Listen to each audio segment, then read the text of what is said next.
Hi friends, இன்றைக்கி வந்து இந்த லாக்டவுனை யூஸ் பண்ணி எப்படி வந்து கோழிகள் வீட்டிலேயே எப்படி வளர்க்கலாம், எப்படி குஞ்சு பொரிக்கலாம் அப்படின்னு சொல்லி ஒரு சின்ன டிப்ஸு.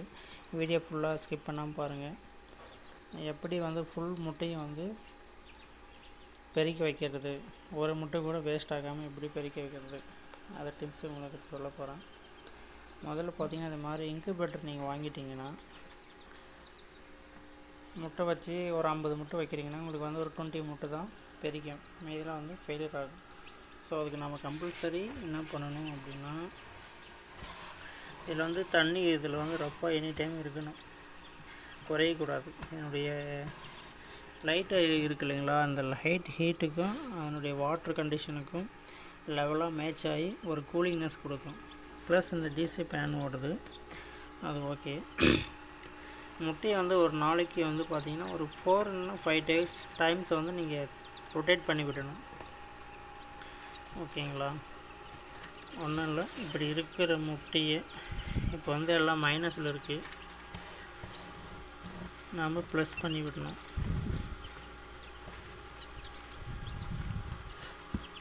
ஓகேங்களா. இது வந்து காலையில் ஒரு டைமு, மதியம் ஒரு டைமு, திரும்ப ஈவினிங் ஒரு டைம், திரும்ப நைட்டு ஒரு டைம், சாப்பிட்டு படுக்கும்போது ஒன்ஸ் கூட திருப்பலாம், ஒன்றும் பிரச்சனை இல்லை. எந்தளவுக்கு நீங்கள் ரொட்டேட் பண்ணுறீங்களோ அந்த அளவுக்கு முட்டை வந்து பிறக்கும்போது ஹேண்டிகேப்பாக பிறக்காது, ஓகேங்களா. நிறைய பறிக்கும், பட் ஹேண்டிகேப்பாக கால் வந்து ஊனமாக பிறந்துடும் கோழி குஞ்சிங்க, அது நடக்க முடியாது. ஸோ அதுக்கு வந்து எதனாலன்னா, அந்த ஹீட் வந்து ஒன்ஸ் ஒரே இடத்துல அடிக்கிறதுனால அந்த கரு கூடும்போது அந்த இடத்துல வந்து கொஞ்சம் ஹேண்டிகேப்பாக பிறக்கிறதுக்கு 100% வாய்ப்பு இருக்குது. அதனால் நல்லா ரொட்டேட் பண்ணி விடுங்க, என்னுடைய அனுபவம் இது. இது மாதிரி இன்குபேட்டர் வாங்கிட்டிங்கன்னா நீங்கள் வீட்டிலேயே முட்டையை வாங்கி வச்சுட்டிங்கன்னா குஞ்சு பொரிச்சிக்கலாம். இது பாருங்கள், கரெக்டாக வச்சதுலேருந்து ஒரு 22 டேஸ் அதுக்குள்ளே முட்டை பெருக்க ஆரம்பிச்சிருங்க. இதெல்லாம் நேற்று முந்தா நாள் பெரிச்சது. இன்னும் ஒரு 2-3 டேஸில் வந்து பார்த்திங்கன்னா எல்லாமே பெருக்க ஆரம்பிச்சிடும். என்னோடய சென்சார் வந்து இதுதான் சென்சார்.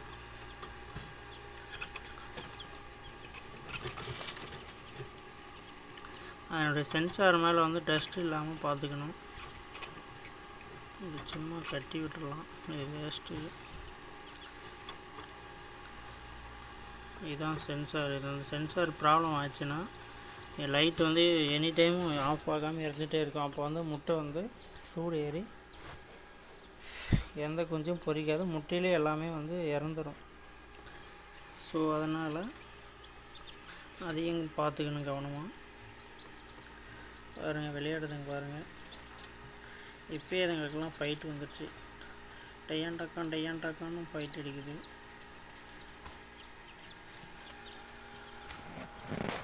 இந்த முட்டை பார்த்திங்கன்னா இன்னும் ஒரு 2 டேஸில் வந்து ஒரு 4-5 முட்டை வந்து பெருகி போகுது. அதே மாதிரி லைட் வந்து 40 வாட்ஸ் லைட் தான் போடணும். 60 வாட்ஸ் போட்டிங்கன்னா பவர் ஹெவியாக வர்றதுனால முட்டைங்களாம் வந்து கருவிலே இறக்கிறதுக்கான வாய்ப்புகள் இருக்குது.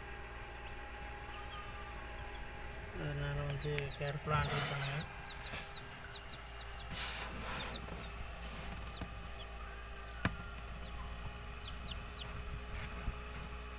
முடிஞ்ச அளவுக்கு இதில் தண்ணி எனி டைம் இருக்கிற மாதிரி நீங்கள் வச்சுக்கணும், ஓகேங்களா. 3-4 டைம் ஒரு நாளைக்கு ரொட்டேட் பண்ணி விடணும். பண்ணி விட்டுட்டே வந்தீங்கன்னா 22 டேஸில் உங்களுக்கு எல்லா முட்டையும் வந்து பெருக்கிறதுக்கு வந்துடும். ஒவ்வொரு முட்டையும் 23, 4, 5க்குள்ளே மேக்ஸிமம் 25க்குள்ளே பெரிச்சிடும், ஓகேங்களா. ஸோ இது வந்து நானே செஞ்ச இன்குபேட்டரு. உங்களுக்கு வேணும்னா சொல்லுங்கள், செஞ்சிடலாம். இது வந்து ஒரு 80 முட்டை கெப்பாசிட்டி. நானே வந்து தெர்மோக்கோல் வாங்கி செஞ்சது.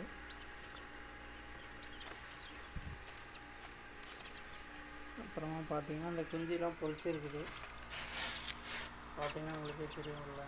இதை வந்து குஞ்சு பொரிச்சதுலேருந்து ஒரு 5 to 6 டேஸ் வந்து உள்ளே இருக்கணும், நல்லா ப்ரூடிங் ஆகும், அதனுடைய ஹீட்லேயே இருக்கணும். அப்போ தான் அதுக்கு வந்து நல்லா ஹெல்த்தியாக இருக்கும். அதுக்கு வந்து உள்ளே தண்ணி கொஞ்சம் லைட்டாக வச்சுருக்கிறேன் பாருங்கள். மூடியில் சரக்கு மூடியில் வச்சுருக்கேன். சரக்கு லைட்டாக அடித்தாக்குள்ள ரொம்ப இருப்பாங்க இல்லையா ஆள்கள், அதனால் இதுக்கும் லைட்டாக சரக்கு அடிக்கிற மாதிரி ஒரு ஃபீலிங் இருக்கும். அதுலேயே தீவனம் வச்சுருக்கேன் பாருங்கள், பச்சை கலரில். ஒரு ஹோல்டரு ப்ராப்ளம் ஆச்சுன்னா கூட இன்னொரு ஹோல்டரில் ஃபிட் பண்ணிக்கிறேன். 2 ஹோல்டர் செட் பண்ணிட்டேன். முடிஞ்ச அளவுக்கு சென்சார் வந்து லைட் பக்கத்தில் இருக்கிற மாதிரி இப்படி செட் பண்ணிடுங்க.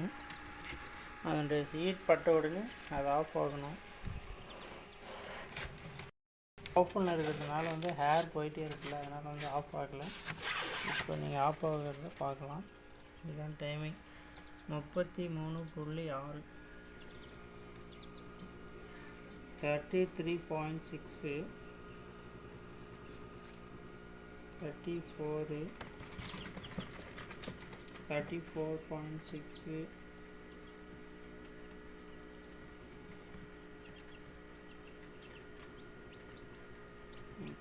35.1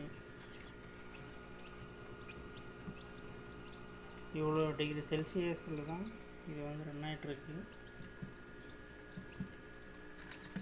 39 தான் இது வந்து ஆஃப் ஆகும். இந்த டிகிரியில் வந்து வச்சிங்கன்னா தான் நமக்கு கரெக்டாக இருக்கும். அதுக்கு மேலே 40-45லாம் நீங்கள் வச்சிட்டிங்கன்னா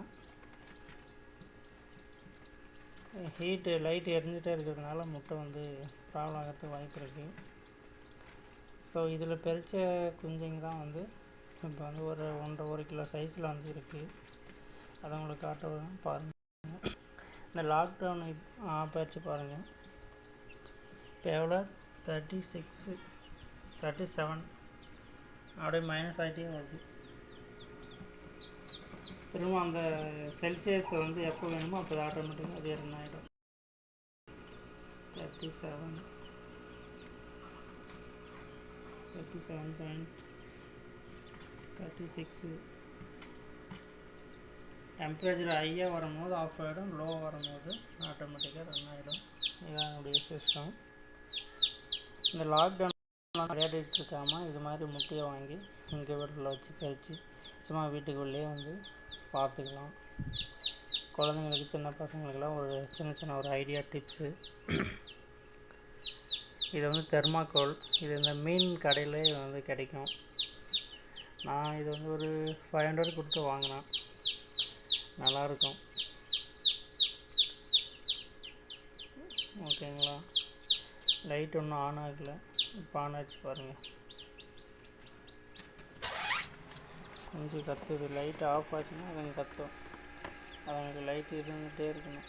ஏன்னா அது பிறக்கும் போது லைட்டில் தானே பிறக்குது. அதனால ஒரு 5 days அது மாதிரி தான் இருக்கும். அதுக்கப்புறம் வெளியே ஒரு 6 to 7 days 8 days 10 days வரைக்கும் இதில் இருக்கலாம். அதுக்கப்புறம் எடுத்து ஒரு பென்னில் வச்சிடலாம். வச்சிட்டிங்கன்னா அதுங்க ஜாலியாக விளையாடிட்டு இருக்கும்.